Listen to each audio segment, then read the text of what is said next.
ئەم کاتان باش بەڕێزان بەشێک لە گرنگترین ماشت و هاڵی میدیاکانی جیهانتان لە بڕگەی ڕۆژنامانی بۆ دەخەمە ڕوو نەتەوە گرتوەکان ڕایگەیان ئەمساڵ هاوکاری مرۆیان گەیاندۆتە نزیکەی 800,000 هاوڵاتی دانیشتووی ناوچە دوورە گەمار و دراوەکان لە سووریا.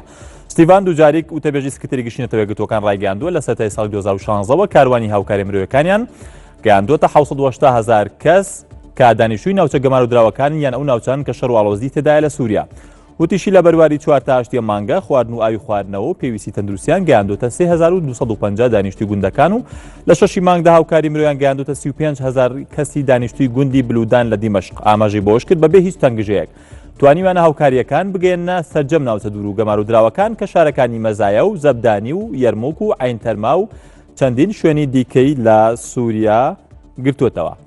وەزارەتی بەرگری ئەمریکا ڕایگەیاندووە هەر گروپێکی تیرۆریستی کە هێرش بکاتە سەر تورکیا ئێمە لە دژی دەوەستینەوە.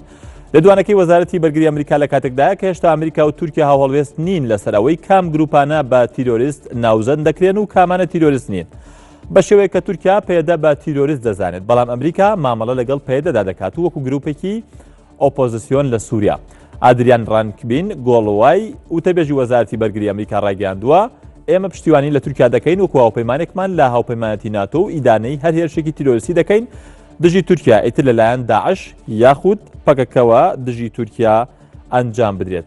دەچینە ماڵپەڕی بیڵدی ئەڵمانی کە بڵاوی کرۆتەوە هیومان ڕایتس وۆچ لە راپۆرتێکدا ڕخنەی توند ئاراستی تورکیا دەکات و ئێزامنەکانی بە تەقەکردن لە منداڵ و ژنی ئاوارە تۆمەتبار دەکات. ڕخراوی ناوبراو لە 7 حاڵەتی کۆڵیوەتەوە کە لە مانگی ئازار و نیسانی ئەمساڵ ڕوویانداوە. لەو بارەوە پرسیاری ئاڕاستەی ئاوارەکان کردووە.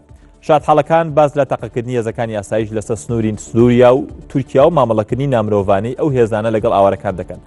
لەو حاڵەتاندا 17 سووری پەلامات دراون کە بەهۆی بۆمبارانکردنی شاری حەلەب ویستویانە بە نایاسایی بچنە تورکیا و 2 قاچاقچیش دەستگیر کراون و 5 کەس کوژراون کە لە ناوێندا منداڵێکی تەمەن 15 ساڵ هەیە. هەروەها 5 گەورە و 3 منداڵ بریندار کراون. ڕێکخراوی هیومان ڕایتس وۆچ راپۆرتەکەی نادۆ بۆ وەزارەتی ناوخۆی تورکیا و داوای لێ کردووە تەقە لە ئاوارەکان نەکەن.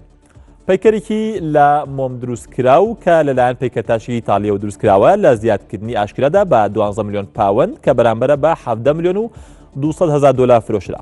پەیکەرەکە لە ساڵی 2001دا لەلایەن ماوریزیۆ کاتێکان پەیکەرتاشی ئیتاڵیەوە دروستکراو لە ناوەندی زیادکردنی ئاشکرای کریستی نێودەوڵەتی بە کەسێکی نەناسرا و فرۆشرا.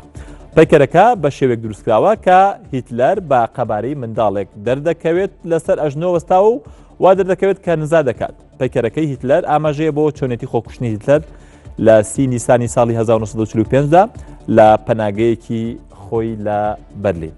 بڕگەی ڕۆژنامانی پێشکەشکردن کاتێکی خۆش.